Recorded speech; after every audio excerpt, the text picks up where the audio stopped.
And we're live. Hooray. All right. Yay. Proud of you. Feels like it's been too soon since we last did one of these. I think it's because it is too soon. Like 3 days or something? 4 maybe? Yeah, Sunday to Thursday. Yeah. Yeah, man. I hear you guys are about to get way cold. Yeah, I heard that too. Are we? Like yeah. minus 27. Oh, boy. I heard minus don't remember seeing 22 that. and then minus 31 after that. Yeah, like your weekend is going to be crazy. Yeah, that's what I heard too. That East Coast storm. Oh, Jesus is heading Christ, your you way. aren't kidding. Wow. Mm-hmm. I looked at the forecast like a couple days ago. I'm like, oh, it looks like nice and warm. And then apparently I missed this happening. Yeah. Apparently, Chicago, it was so cold they were getting frost quakes. I had never even heard of that. Frost quakes? Yeah. I don't know. What the heck is that? Yeah, so I was gonna listen to like the little news report that was on this website that someone linked me to, but when I got to the web page, the video started playing, and then an ad started playing on top of the video, and it wouldn't let me pause either of them because the ad needed to finish. So they were just both playing at the same time, and I was like, I'm never coming back to this website again. Like, this is absurd. I can't even watch the ad if I wanted to because I got a news report playing underneath it. So I don't know exactly what a frost quake is. I'm assuming it's exactly what it sounds like, but apparently, like, we had someone who works in Chicago on like our Slack channel, and he was like, "We've heard 4 like really loud booms already, and it's weird." Man. Crazy. I'm surprised none of us had heard of a frost quake. Like, stereotypically, we should be all about cold stuff, I guess. But I've never even heard of that. I guess, but we're also kind of built for cold, so maybe that's why we don't know what that is. Yeah, You know, I'm also legit curious too. What a frost quake is. That sounds like a Skylander. It kind of does. Yeah, Right? yeah. Uh-huh. Like, if they came out, it's a Skylander, or it's like the final move that the next set of Pokemon starters are gonna like learn. Whatever the water one is, it's gonna get Frostquake when it hits level 55. Yeah. That's probably already a Pokemon move. Did you figure it out, John? What's a Frostquake? Yep. Frostquakes, also known as ice quakes or cryoseisms, are loud noises. That's so a cool loud, word too. Yeah, are loud noises so loud they often cause the ground to shake. When water freezes, it expands, and this expansion creates stress on the ground or rocks. Eventually, the stress is released explosively. The noise can be heard from kilometers away and even feel like an earthquake. While they're not very common, frostquakes can occur across Canada. They're most common around the Great Lakes and Quebec. Okay. That would explain why we have no idea what they are. Yeah. Apparently, back in the crazy stuff that happened in 2014, 2015, they had frostquakes reported almost daily in Ontario and Quebec. Oh, yeah. That bad ice storm. That was rough. Frostquakes, however, can cause minor damage instead of earthquakes. Yeah, it sounds like it's more like a sound thing and not an actual like the ground moving. Mm-hmm. Well, the more you know. There you go. There's your fun fact for the day. Interesting, yeah. And yeah, it's gonna be like minus 30 on Sunday, starting Sunday. It's like minus 10 now, basically. Dope. Yeah, have fun, enjoy that. It's gonna rain for me this weekend, so I'm right there with you guys in spirit. Yeah. It's the same thing. Yep. It's a weird weather pattern for sure. Somebody did a silly little parody thing that I retweeted on Twitter that I won't. I saw that. I won't bother going into here, but sexy weather. Yeah, some sexy weather. All right. Well, before we get into it, how you guys been in the last 4 days? Anything exciting happening? No. Video games. All right, let's just get right into it, I guess, then. Yeah. Top-down perspective for January 31st. It's the end of the first month. That seems like it went by fast. Kinda, yeah, it does. It's just like the new year was like last week, almost. But Yeah. we're already like 1 month done. Yep, agreed. I'm Sean Booker. I'm Paul Fleck. I'm John Wheeler. And let me look at these lists. I'm going to say, Paul, what have you been playing? Just more Resident Evil 2, and I talked about it at length on a separate thing that you can go listen to if you want specifics. But it's still very good. Okay. All right. Do you want to say where you? Yeah, it's just my SoundCloud. So if you just look up my username on SoundCloud, you'll go to it, and it'll be the first thing there. Or I posted it on Twitter as well. Okay. Well, that's old news though. That came out last week. John, you're playing the hot new games that come out this week. I did it. I'm the one who's up to date. You are. So why don't you talk about the hottest game? All right. The most anime game. I played Kingdom Hearts 2 this week. Yep.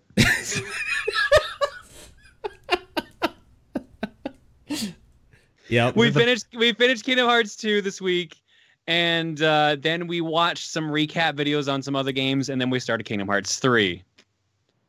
So which one? What's the best one? Now that you've played them all. Yeah, I haven't played them all. I've literally only played 2 and part of the third one. Didn't you play 1? Yeah, that's what I said. I've played 2 of them. Oh, I see. Okay.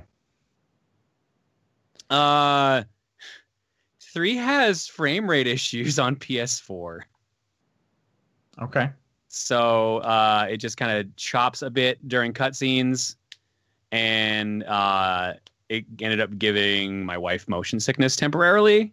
So that was cool. From frame rate issues? From like just everything. From frame rate stutteriness, probably. Yeah, stutteriness, and then like the motion blur for when you like turn the camera. Oh, gross! Yeah, I didn't notice it because I was playing, but like then I started noticing the frame rate issues after she pointed it out. I'm like, oh god, yeah, no. The worlds are way bigger this time around. It feels so far like there's a lot more like exploring to do. There's a lot more like environmental things you can smash for items. There's a cooking thing you can do now because I keep finding cooking ingredients. So far, at least, I haven't gotten too much farther. You have all 4 of your characters out whenever you're in an area. So that's been a kind of a nice touch. The story literally starts off of Dream Drop distance. Like the end of that is literally the start of this one. And they pull a nice troll with the title that made me laugh, but also got me really angry at the same time. Okay. I don't know. Are you gonna spoil it, or is it better? I don't know. To see? I don't know if I should, because like it's just so dumb. I was just like, of course they would do this. Okay. Well, I mean, if it's like a good joke or something, maybe leave it. I think I've seen what you're talking about. Probably. I'll just ask you off air because I probably won't play this. That's fair. Yeah. But so this is like the game to end all games, Paul. But I have to play Kingdom Hearts 2 first. You have to play a lot of them or watch a lot of footage. No, I gotta play Kingdom Hearts 2. No, you also have to play Birth by Sleep. You also have to play Dream Drop Distance. Apparently you have to watch a tiny bit of Recoded. Did you do all this, John?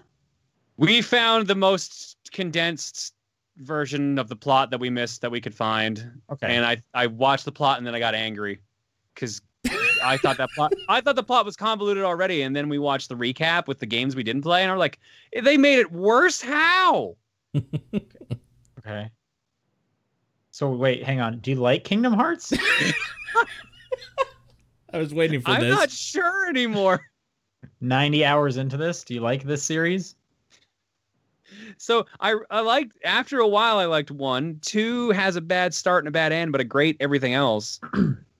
And 3, we're not far enough in that I can make a judgment yet. Sure. My only gripe right now with 3 is it feels like enemies take more hits than usual to kill. And I don't know if that's just like the enemies they started me off with, if they wanted me to like use magic more than just melee or what. But it's just a little odd to get used to right now, especially coming off of 2 so recently. Also, it has like that modern gaming issue where they made the menu's a little too small. Oh, yeah. So it's like the Dead Rising issue where it's like, oh, I'm glad I have like a 50-inch TV I'm playing this on. Otherwise, I wouldn't be able to read that. Yeah, I mean, just get a bigger TV. Come on. Easy. That's how it works. Yeah. Good. Fast fix. Yeah. When I got my PlayStation 4 Pro and I sold my launch PS4 to help pay for it, the girl who bought it off me, she wanted a PS4 because Kingdom Hearts 3 was going to come out. Oh, that's my attachment to Kingdom Hearts 3. You did it. I'm proud of you. You're part of the series now. Don't say that. Yes, you are. You can't. No, that's not. Don't say that. No, get it off. Do you not? Get it off. Do you not want to play Kingdom Hearts ever? So what was the question? Do you just not want to play Kingdom Hearts at all? I played the first one. I played about, I don't know, a dozen hours. Remember, I got to Ursula and I was like, this is awful. Yeah, that's pretty much where I stopped too, actually, now that I think about it. Yeah. Underwater levels suck. And that, then you'll love the one in Kingdom Hearts 2 when you get to that eventually. When I get to that, sure. Yeah, no, it'll happen. Okay. You just the next thing you least expect, you're just like, okay, I gotta go play Kingdom Hearts right now. Part of me was thinking of jumping in on 3 just to see what's happened. Just to be like part of the zeitgeist. Yeah. That's dangerous. Because like I'm already like, oh, thank God we watched all that recap stuff, or I would have no idea what's going on. The game even has a built-in recap for you. That's just how convoluted they know they've made the story at this point. And even then, it left out a lot of shit. I don't know if it's like them acknowledging that it's convoluted. There are plenty of other games that like do a recap, especially on like, a sequel, because they want like people to jump in, right? Yeah. Like even Mass Effect did that and stuff. So I wouldn't say that's like a mark of like, the story is going to be crazy if they have to recap it for you. I don't know, but it shouldn't take like 20 to 25 minutes for that to happen. That's probably fair for a recap. That's a long time. Like I had people telling me like it was a 30-minute recap. I loaded up the game. I was like, it's like 5 chapters you watch, and each chapter is probably like 4 to 5 minutes each. So it's like 20, 25 minutes in that range. Okay. But still, like, and then I was like, they left out so much still that I felt that I saw in the other shit that was kind of important. You were like, where's my favorite character? I've been wrong. No. Where's the character that's made me angry about everything, about how stupid this plot's gotten? Is it Goofy? Yes, it's all Goofy's fault. Okay. I'm just saying, like, a Goofy movie and its sequel, an extremely Goofy movie, are both underrated films. Not on this podcast, they're not. We both love them. That's right. You see that? I think it's Hard Drive that put out the joke article about, like, video game reviewer changes Kingdom Hearts 3 score because they realized they just reviewed a Goofy movie instead. All right. I did not see that. I didn't know Sean wrote this article. They're good movies, man. Yeah. The good dogs, Brent. Yeah, I'm curious to see how this game's going to go. I've been hearing varied reactions from people, so... It's getting good reviews, but I mean, like, again, I think we said this last time, like, if you want to play this game, you're gonna play it. Like, you don't even have to review it. You're in the camp, yeah. Like, you're either going to play it or you're not. Like, honestly, who is on the edge and is like, I'm gonna read a review first? I don't know who that person is. Yeah, that's fair. That's true at this point. Are you playing it on a Pro or a regular PS4? Regular. Okay. I've heard this so small. Noob. Jesus. Yep. That's what the upgrade's for. I've heard the issue also happens on pros. On the Pro. Yeah. Text probably looks better though. Sharper. It's boost mode, baby. Text. Yeah. Hell yeah. Give me boost 4K mode. God damn it. How far in are you roughly? I'm still only in the first very area, beginning. so not Okay. that far. Yeah. Okay, cool. Because we had to get rid of all the other shit first.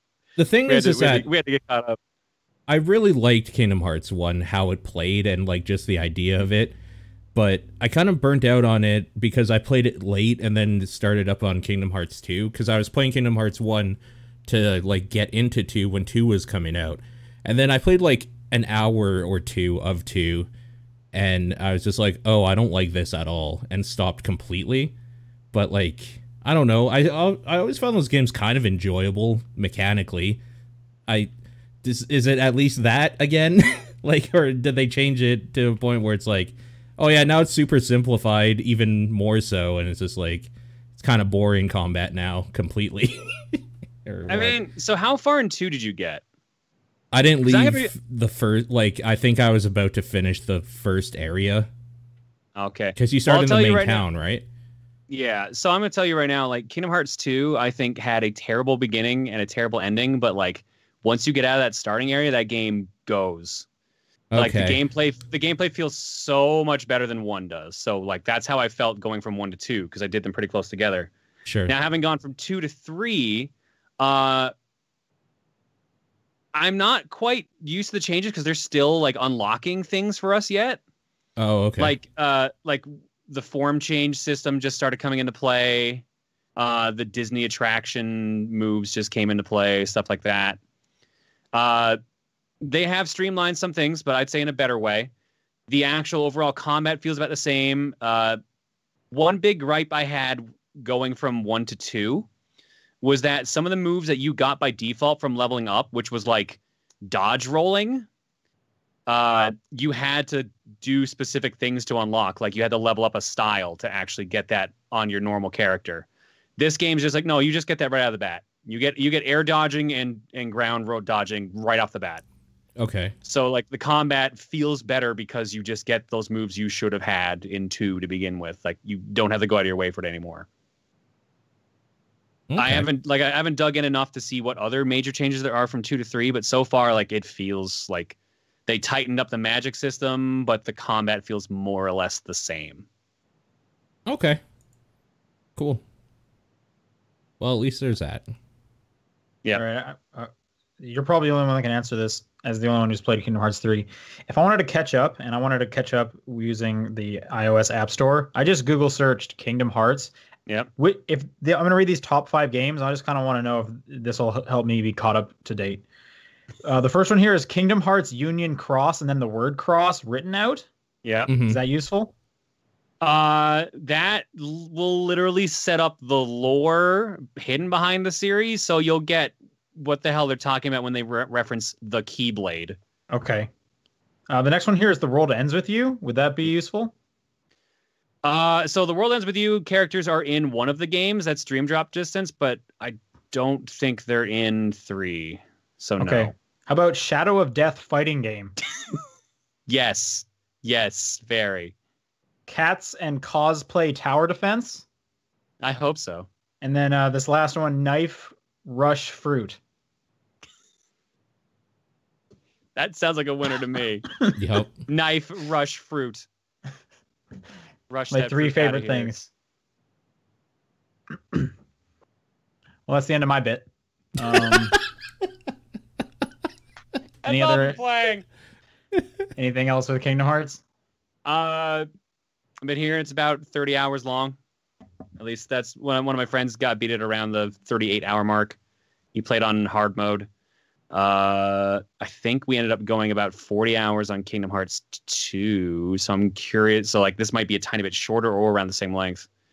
But I don't know anything about like all the worlds that are in the game yet. So I'm curious to see what's in there that I haven't seen teased or like ruined, basically. All right. Do you think this is the last Kingdom Hearts game? No. Okay. But it could be the last one with the current roster. But there's no way Square's going to let go of this. Or Disney. I think it's just too much of a weird popular zeitgeist. Do you think Mickey Mouse is in the next Kingdom Hearts game? Probably. Okay.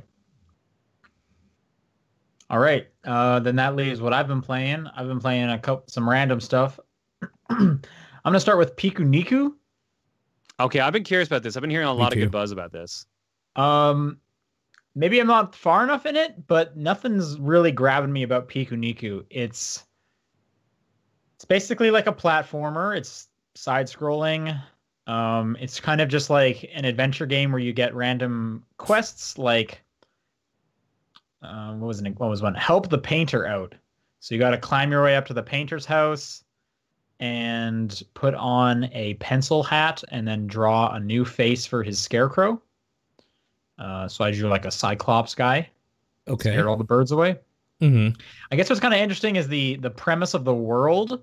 So there's this weird corporation that wants to clean up all of your garbage and then give you money for doing so. So they'll come and take your garbage and then pay you for it. I don't know. Seems too good to be true. There's like billboards for the weird company, and there's like surveillance cameras that'll pop up from behind trees. So there's something going on there. And you play as this little red oval with legs, which I guess you're some kind of beast. And you come out of your cave because like a little ghost guy is like, "Hey, you should get out there, man." So you leave the cave, and then everyone's afraid of you because you're the beast and you've awoken. But then they're like, "Actually, you seem pretty cool. I guess you're not so scary." And then they let you like walk around, and then you get random objectives. I played about an hour of it. I think it's only like 3 or 4 hours long. I don't know. It hasn't really grabbed me. I'm kind of waiting for something like insane to pop up, but maybe it's further on. Or maybe it doesn't exist. Or maybe it doesn't. Well, that's the thing is I was also Yeah. hearing like some buzz around this, so I feel like there's got to be something there.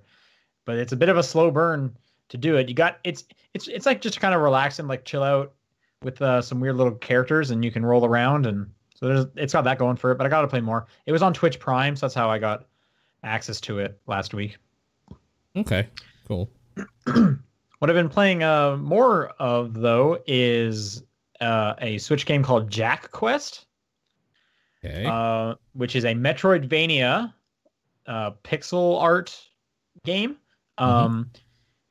I got some like Rogue Legacy vibes in terms of its aesthetic, except apart from the pixel art, because you have just like a really big sword. Oh yeah, I see. Uh-huh. And whenever you like cut things and coins come like popping out, it kind of reminded me of when Rogue Legacy, when the coins would just bounce around. Sure. That's kind of the only real attachment to Rogue Legacy there is. I will say this game, I don't think it handles very well. Your character is weirdly fast, especially when he jumps. So, I'm an hour or two in, and I always feel like I'm just kind of fighting with how this character moves. I just don't like how it feels for the most part. You can wall jump though, which is awesome. And pretty early on, you unlock a double jump, which is great. And then you're kind of just going through these caves. Like I said, Metroidvania style, collecting new abilities. Like I can breathe underwater forever. Trying to find keys to get like the princess back or your girlfriend. I can't quite remember. The sword, however, that stole the girl, used to be a warrior, and he was turned into a sword. So the sword will like talk to you and just say stuff like, "So what's the deal with you and this chick?" Like he just kind of does like these like weird one-liners. He'll just stuff like kill, kill, kill. Honestly, it repeats a bit too often. I wish there was more variety of what the sword said. My general feel on Jack's Quest is there just needs to be more of it. Like it's there's not enough. It feels like a really small game, and it is a small game. Although they are charging like I think $15 for it, which seems steep, especially because I think it's only like 2, maybe 3 hours long. Yeah, it does seem short. I'm looking at yeah. the Steam reviews, and everybody has like an hour, 1.6 hours in it. So yeah, I'm pretty sure I am about to grab the last key I need to get to like the final fight. Sure. So I think there's only like 4 bosses in the game. Yeah, it just kind of seems like more of like this probably should have just been kind of like, a $5 thing maybe, and then I'd probably recommend it quite more. 15 is I think too steep for it. But it's got some cool ideas like I said, you can wall jump, you can double jump, so you can kind of get around and traverse the area pretty well. The combat's fine. You have like a special attack, and then you get a bow, and you get a different special attack where you become like a lightning bolt. The bosses themselves are fun, and they're kind of challenging how you have to take them on and stuff. But there's every kind of step of the way, there's kind of one thing. It's like, this part's cool, but like there's always a but to like every single thing. It just kind of, there's always something there. Everything doesn't feel like I love this specific thing about it. Right. Sure. Like I'd like to say stuff like the music's good, but there's such little of it that gets kind of repetitive too. It's like the same song. The sound effects are cool, except I don't like the character's sound effect whenever he like gets injured or is attacking. So there's always a but to it, which is just kind of a bummer. But yeah, it's hard to recommend even for Metroidvania fans, especially when there are plenty of great Metroidvania games on the Switch. Sure. Yeah. So yeah, from a small studio, I don't really know anything else the developers made. The publishers, the only thing that they had put out I was familiar with was the Dear God, which is a weird and cool game. But anyway, so I've been playing through JackQuest. Kind of just basically I'm tiding myself over for Wargroove tomorrow. Sure. Because I am stoked for that game to come out. So yeah. That's all I've been playing. Let's do some news. All right. Hell yeah. Bunch of small stuff this week. There was basically like a Nintendo investors meeting. So some like small kind of tidbits were like popping up on Twitter about that. I kind of pulled out a couple of the ones that were interesting. Um, that Super Mario theme park at Universal Studios Japan is coming out next year, or it's going to be open next year. That makes 2020? sense. Yeah. 2020 for Universal Studios, the Super Mario World. Yeah. That makes sense. Yeah. For and then the they're going to Olympics. be going to North America and London, and I think Hollywood, they specifically pointed out. Okay. They are also saying that the Illumination Super Mario movie, again, those are the Minions production company, is aiming for 2022. Okay. So a few years off on that. Yeah. This next one, I don't know if it was from the investors meeting, but this also popped today. They announced Dr. Mario World. Yeah. Which is going to be a mobile Dr. Mario game. And they really did not give any info except it's going to be a puzzle game and it's going to be free to download with optional in-app purchases. Right. So who even knows? They're theming it over Candy Crush is what I was seeing in some of these articles. Oh, really? Okay. I hadn't seen that at all. I'm surprised. I'm curious where they got that info. That's also not how Dr. Mario plays, though. I know. So that's weird. I don't know. That Mario Kart got delayed to the summer. I didn't know it was even coming out before the summer. Yeah, there hasn't released anything on it yet. So, but apparently it got delayed, at least in Japan, or the Japanese release got delayed to the summer. So who knows about that? Again, not much info about these. They are working with a mobile company, Line. Which, do they make the Messenger app, Line? Yeah. Okay. Mm-hmm. I don't know what to think about this Dr. Mario game. We'll have to see. We'll kind of have to see anything more about it. Yeah. Give us like one thing. Anyway, that's coming early summer 2019. I like Dr. Mario as much as the next person. Yeah, that's a weird thing to see pop up on Twitter today. I'll tell you that. Let's do the PlayStation Plus games. I got a couple more for the Nintendo news. Yeah, there was a few more. Might as well lump these more. Nintendo is supposedly considering releasing a smaller, cheaper Switch focused on portable play only. I don't think that was from the investors meeting. I thought that was just a rumor.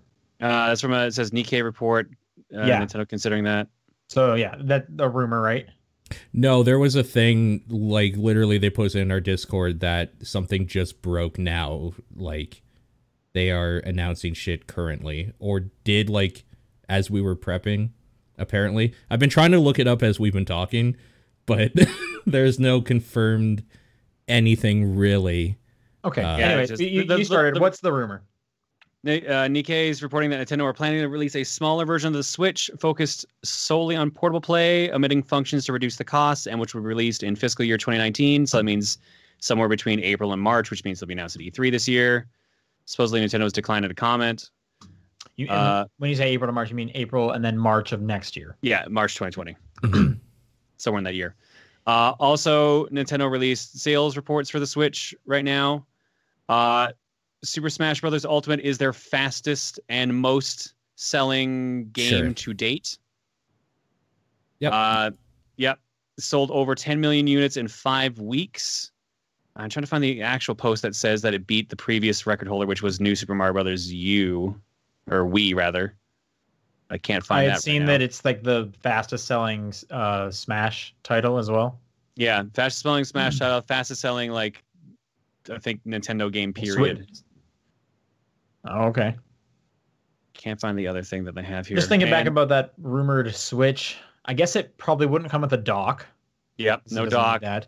Do you think the Joy-Cons even come off? Probably not. Yeah, probably not. I think that's the point. Because remember, like, the 3DS is on its dying days right now. Although now that I've said that, they announced today Atlas is putting out a game in June. For the 3DS? Yeah, it's Persona Q2. Okay, great. Right, okay.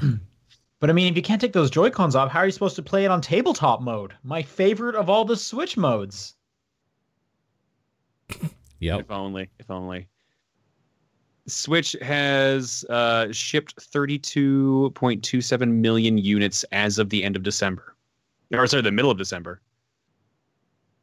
Or no, that was December 18th, 2018. There you go. So Switch currently has 30 million units out there, at least shipped. Which apparently is faster than pretty much every other system that has been put out, period. The only, that's including Sony and Microsoft, the only thing that's really beating it or even close to beating it is the Wii. So right now it's on track to match the Wii's sell-through rate. It's a good console. That's all I can find from this. Yeah. All right. PlayStation Plus. This is also going to be the last month they are giving Vita and PS3 games. So your games are For Honor and the first Hitman when it got rebooted, basically. So 2016, that Hitman. Cool. You are then getting Dive Kick on PS3 and Vita. You're getting Metal Gear Solid 4 on PS3. You're getting Gunhouse on PS4 and Vita, and Rogue Aces on PS4 and Vita. They're also increasing the cloud storage you get to 100 gigs. It used to be 10 gigs. That's a big increase. It is. Who's putting tons of stuff on their PlayStation cloud storage? I used it for the first time with Spider-Man PS4. That was it.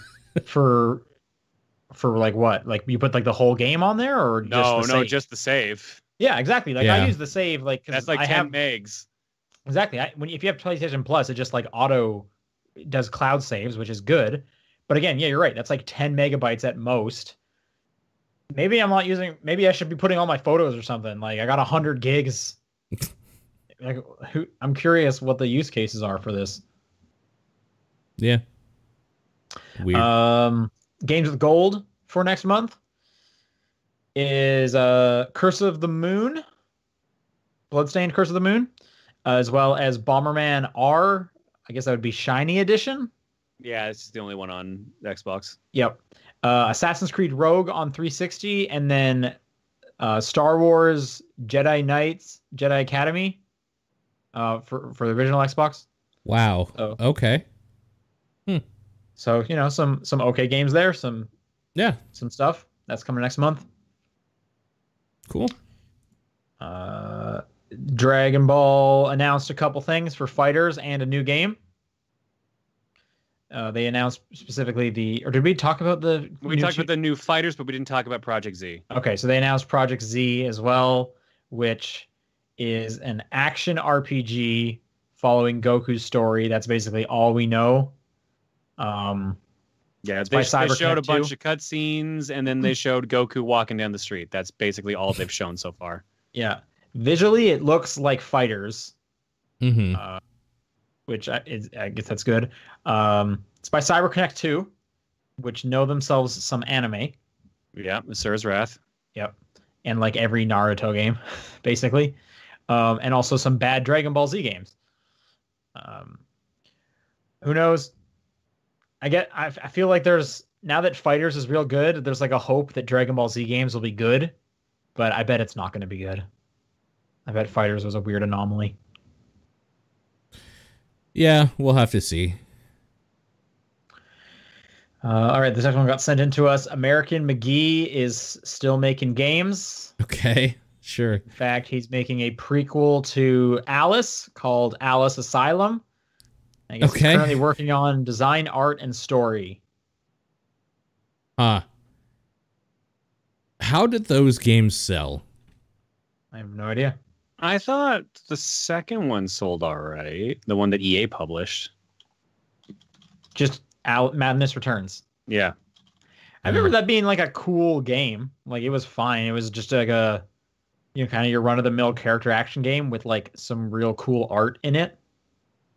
I never finished it, though. That game is long. So apparently back in 2013, American McGee blasted EA marketing saying that they are part of a race to the bottom in the industry, basically saying that they are chasing the dollar at all costs and just rather than making sure they make a good game. Wait, he's not working with EA anymore then, right? Hang on, it gets better. I started reading a wiki. Alice Asylum. On September 3rd, 2017, American McGee announced on his blog he's working on a proposal for the third installment of the Alice franchise, tentatively titled Alice Asylum. McGee explains that his proposal will consist of artwork, design outline, and financial/business model, which will be sent to EA once it is complete. Well, he encourages fans to sign up for the mailing list for the project to show their support and lend financial support for the pre-production through PayPal on his blog. Yeah, this is so good. I'm reading this little blurb on the article that was sent in to us.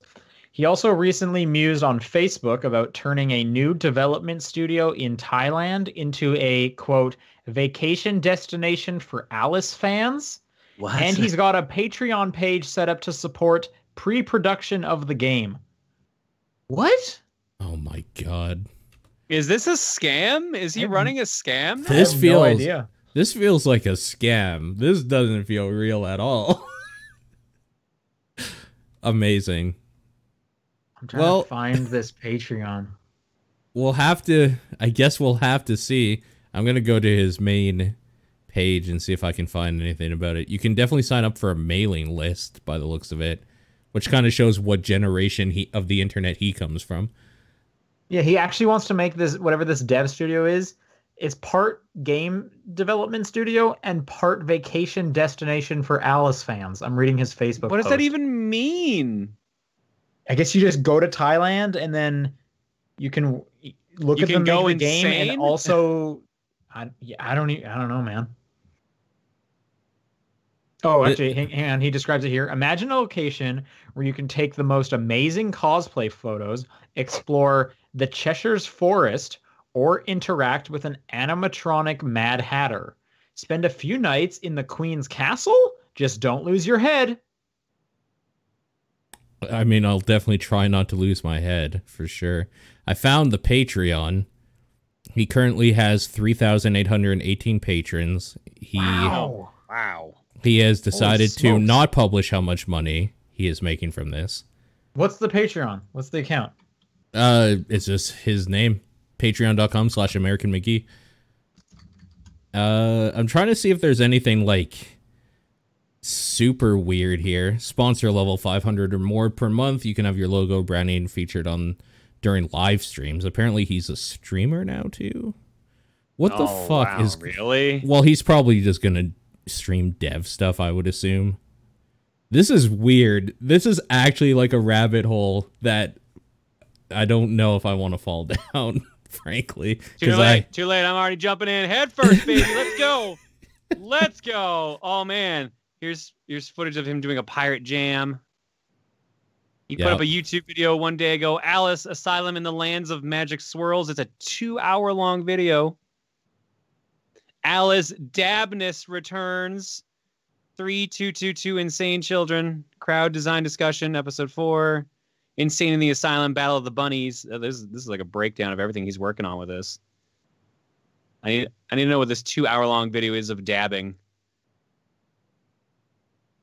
It is just footage of him chatting with people and showing off concept art.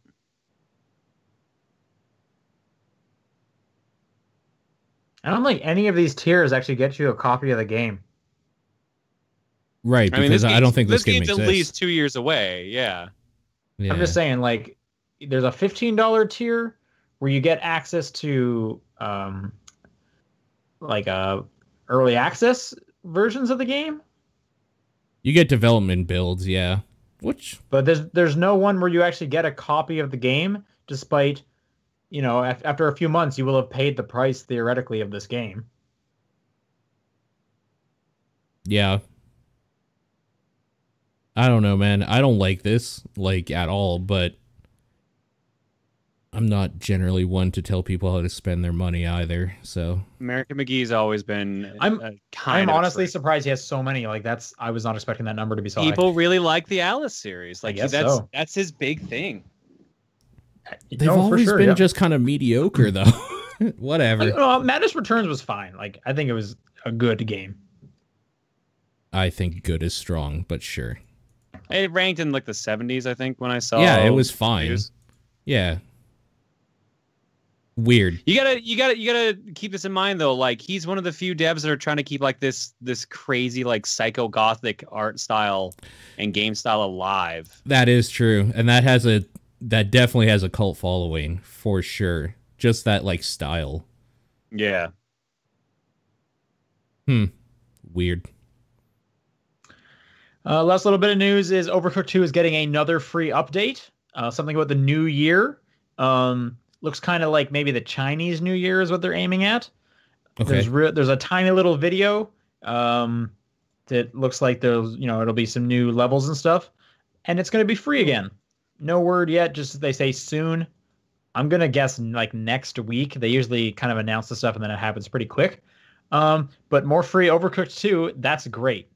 Can't wait for that. I'm definitely going to play that. Yeah, no, that's cool. That's it for news. Let's do some questions. All right. If you want to send in a question, it's topdownperspective@gmail.com, at TDP Podcast on Twitter, the Facebook group, the Discord channel, and John's P.O. Box. This first one comes in from Kevin, who says, what are some good hack and slash RPGs? For example, Kingdom Hearts or Nier Automata? And we'll get to the second question after. I mean, he said Nier. That's probably was going to be the first one I was going to go to because I really, really like that. Hack and slash RPGs. Final Fantasy 15.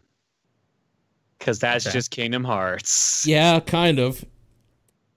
I did think that game was pretty good for what that's worth. It's not an RPG, but Metal Gear Rising will be tonally very similar to these other games.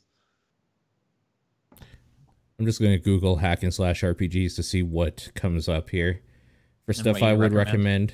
Yeah. What was that one you played recently? Like episode 1 of it on Steam? Oh, I wouldn't call that. Well, yeah, I guess so. That's a Bright Memory. Would you recommend that? Sure, but like that's like an hour long. Like as long as people are aware of that, I guess. Sure. Hack and slash RPGs. Oh man. I don't know, man. I literally can't think of much else right now. Nier is it's a great game. But it's a bit of a hard recommendation because it takes a long time before you get to like the really good stuff. Mm-hmm. So be careful with that. Or maybe you've already played it if you're putting it down there. Devil May Cry, Bayonetta. I mean, those aren't RPGs though. That's why I haven't said them. They're not RPGs. Like if you type in hack and slash RPGs, Google drops you like Diablo, Titan Quest, Darksiders. Yeah, so here's the thing. Based on the list Witcher. that they gave me, The Witcher's a great one. Baldur's Gate Dark Alliance, if you can play that with a friend, is like still really fun. So I guess I would recommend that. But yeah, man, I don't know. Like Darksiders is on here, but I gotta be real with you. As much as I like Darksiders, I don't know that I would recommend it. Like Darksiders 2 and 3 specifically. I haven't played 3, but I like 1 and 2. I think the second one just got like announced for Switch, or the first one just got announced for Switch. It did, The War Mastered Edition. Yeah. Mm-hmm. I don't know. Like, does it need to be hack and slash and have the RPG mechanic? Because I mean, that's what they asked for. That's what they asked for. But I'm just like, there's a lot of great just hack and slash games. You can also argue that hack and slash RPGs is just a Metroidvania. Which in that case, you could say like, oh yeah, just get like Hollow Knight. Yeah, game genres are always weird because they're always like 9 different genres in one. Because couldn't I also say like Dark Souls, you hack and slash in it and level up? Yeah, you could. Like, yep. So at some point, like I'm thinking maybe he just likes the gameplay of it, and that's why I'm trying to like ignore the RPG mechanic involved and get to the gameplay part. And then it becomes a bit easier to recommend because then I would say, Devil May Cry, Bayonetta, Asura's Wrath. Although that's the worst part of the game is when you play it. Yeah, I would not really say the gameplay that's good. I heard you finished that game, by the way. I did. I finished it on Monday. Nice. How'd you enjoy your time? That game is stupid, dude. It's so good though, right? It was entertaining to say the least, but yeah, no, like you did all the DLC? Did all the DLC, the Street Fighter stuff, and the true ending. Yep. That's a fun game. I feel like you can't help but smile watching that game. Yep. It's definitely something for sure. And his second question is, how much Canadian money does a mid to low tier gaming PC cost? Mid to low tier. 1,000? Mid? No, I thought that seems mid to low like, 700 and down, and you're asking for trouble if you go less than 700. I mean, but is that just a I PC build, or are we counting monitors and stuff too?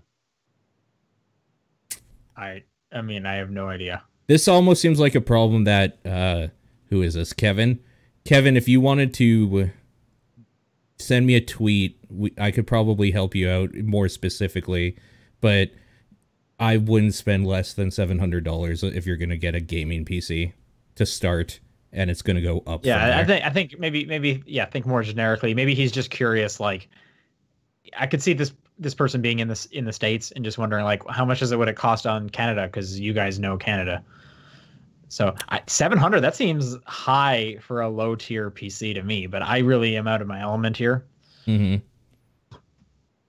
700 is low if you're talking Canadian dollars. That's extraordinarily low. All right, yeah, I'm surprised to hear that. Okay. So how much do you think you'd have to spend for, like, all right, this one's decent. It's nothing crazy, but like it'll last you for a year or two. 1,000. 1,000 to 1,200, probably in there somewhere. All right.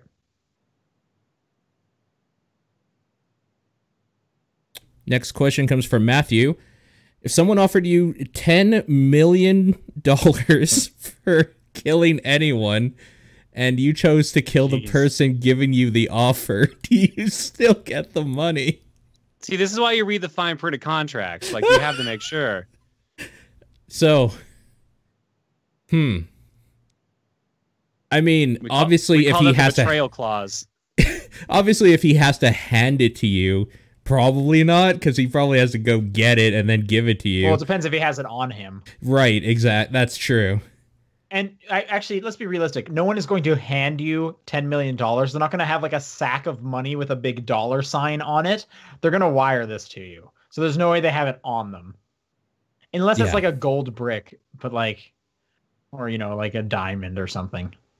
What I really, really like is that this question is usually the whole like box or button thing where if you push the button you get $10 million, but somebody in the world dies, and it's kind of like an ethical question.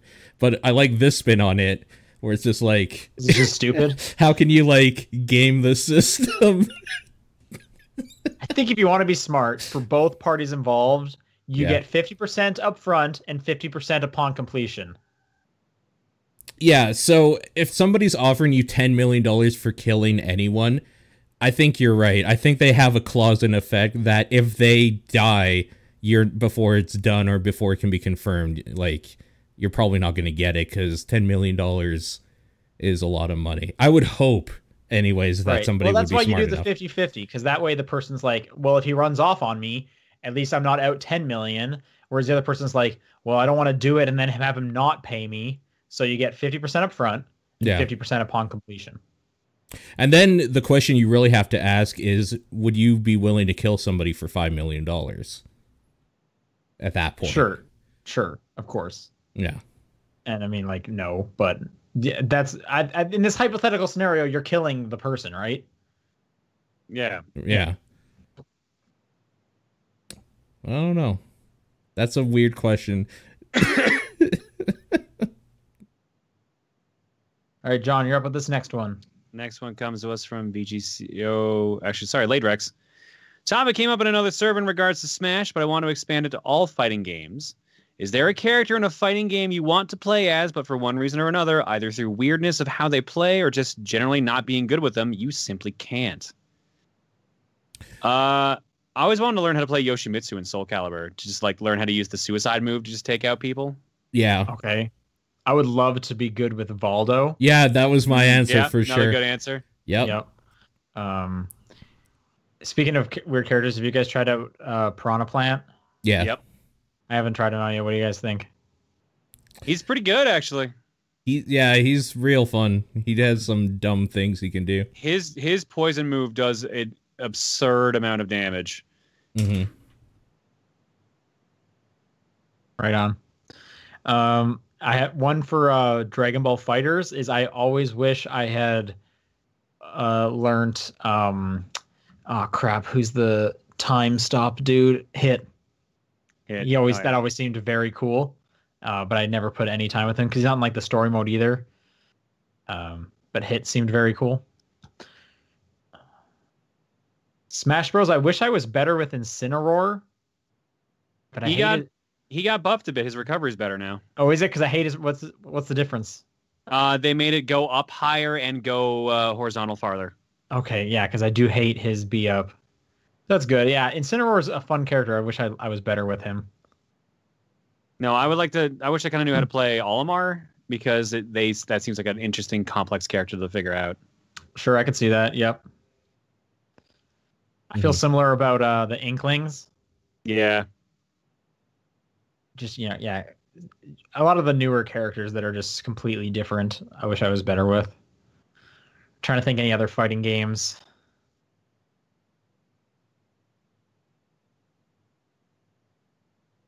Trying to think of Street Fighter. I kind of wish I was good with like Zangief, like any of like the grapple characters.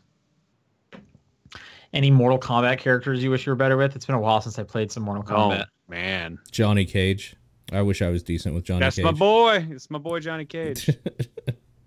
Wish I was trying to not Kotal Khan. I'm trying to remember one they had like it was basically Master Blaster from Mad Max. They had like it was like a giant dude and he had a small guy guiding him in like 10. He seemed pretty fun if you could figure him out.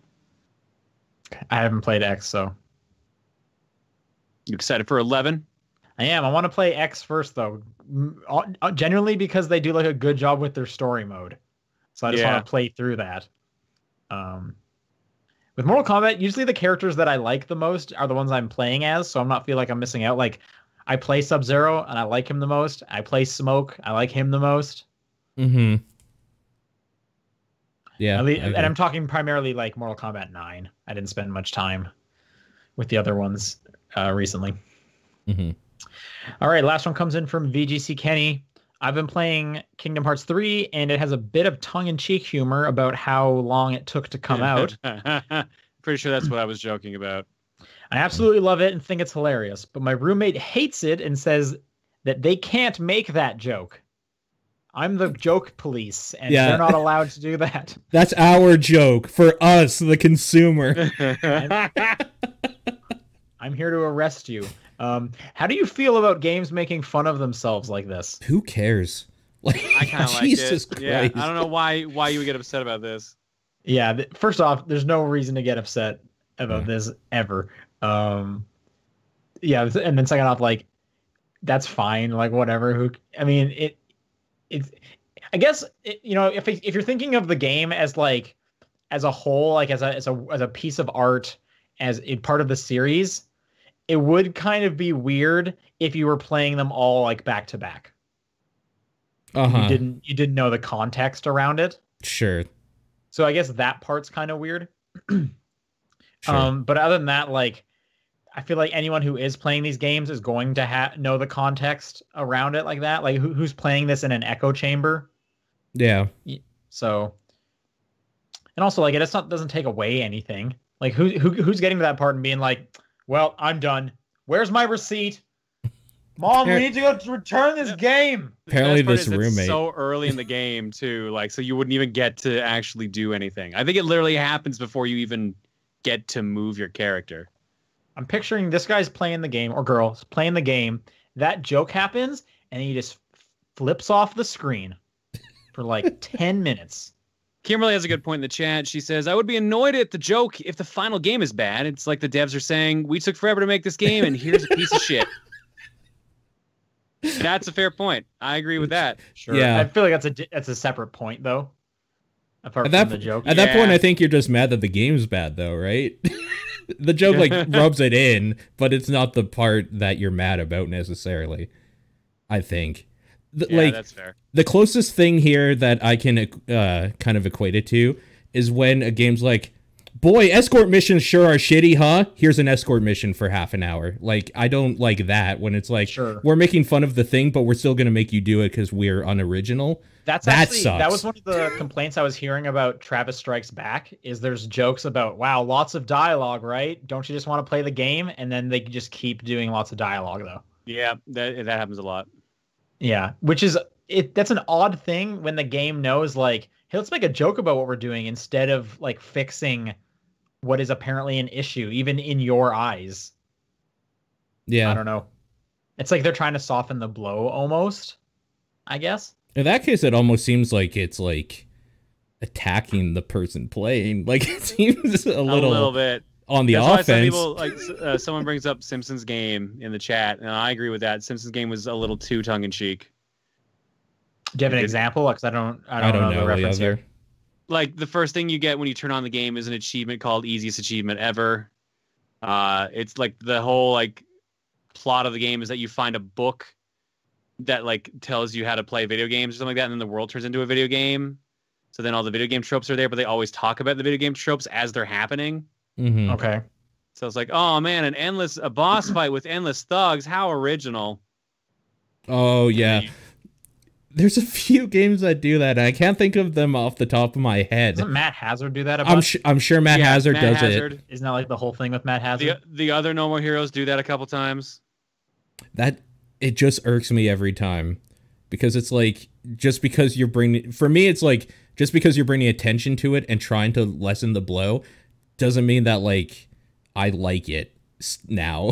Like, you're still making me do the thing that we both agree sucks, but whatever. With the original question, it is a bit different though, because it is totally. It's not like they're saying this game took forever and then they proceeded to take forever. I agree. So they're not at least doing the issue what we're currently talking about. No, it's actually like not at all the same, but that's yeah. There's definitely similarities there. I think I have like 2 points I want to make with this. First one is like, I'm fine with meta. It's basically asking, are you okay with like meta humor? And yeah, sure, of course. Why wouldn't I be? Yep. And then the second one is, this is kind of a bit of a stretch, but in kind of a similar path, is like when any kind of like movie or game will make like a pop culture reference. Okay. It almost seems lazy. Because it's like, instead of coming up with an actual joke, you're just kind of trying to riff off of something else and letting that other thing do all the heavy lifting that the joke requires. And also, it could just instantly like date itself. So sure, like I said earlier, like if anyone was playing Kingdom Hearts, all back to back, and they didn't know about the long break or anything, which could definitely happen in like, let's say, a decade.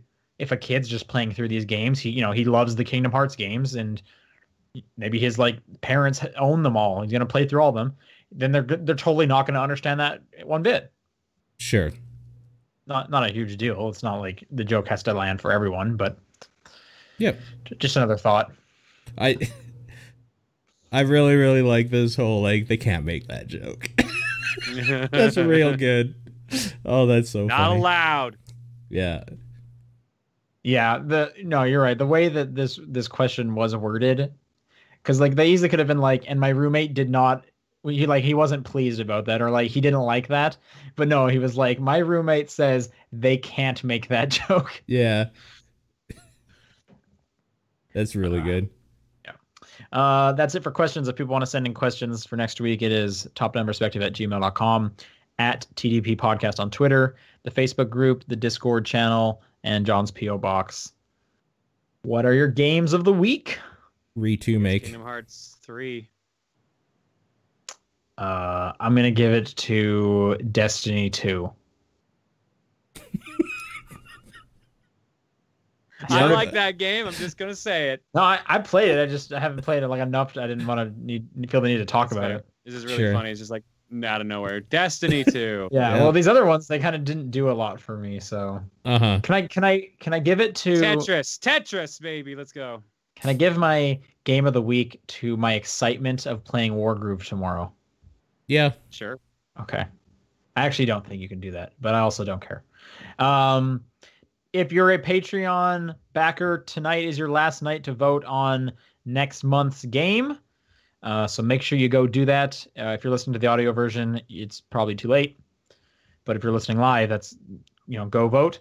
And if you are a backer, the Ikaruga episode went up last week. So make sure you go listen to that and hear us talk about Ikaruga. That's the end of the show. Goodbye. Bye. Bye, everybody. Thanks for listening.